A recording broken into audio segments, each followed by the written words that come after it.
దేవుడు ఉన్నాడా? So friends, మీరు సోషల్ మీడియాలో వచ్చేసి ఎన్నో వీడియోస్కి ఎంతో టైం అయితే స్పెండ్ చేస్తూ ఉంటారు.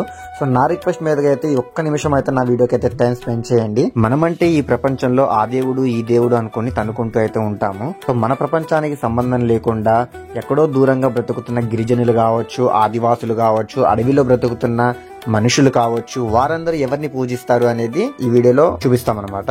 మనమేదో సరదాగా వ్లాగ్ చేద్దామని ఫారెస్ట్ లోకి వెళ్ళినప్పుడు మనకు కనపడిన సన్నివేశాన్ని అయితే నేను మీకు రికార్డ్ చేసి చూపిస్తున్నాను అనమాట. జస్ట్ 1 minute వీడియోనే, మీ అభిప్రాయాన్ని ఖచ్చితంగా తెలపండి.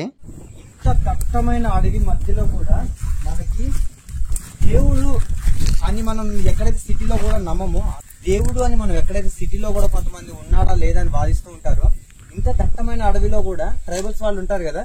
సో వాళ్ళు ఎవరో కానీ ఇక్కడ చూస్తున్నారు కదా, ఈ ముళ్ళ కంపలు, చెట్టు కంపల మధ్యలో మీకు అక్కడికి క్లారిటీగానే కనిపిస్తుంది అనుకుంటా, దగ్గర రావాలి, క్లారిటీగానే కనిపిస్తుంది అనుకుంటా.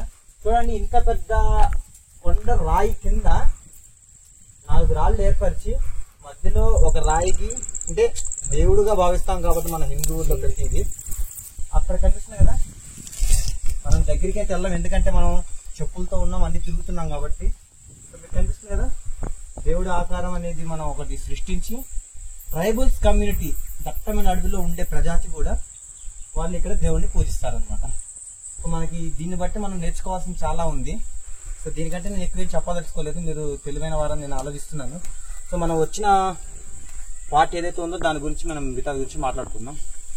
సో మనం దూరం నుంచి దండం పెట్టేసుకుందాం, ఎందుకంటే దగ్గరికి వెళ్ళకూడదు కాబట్టి.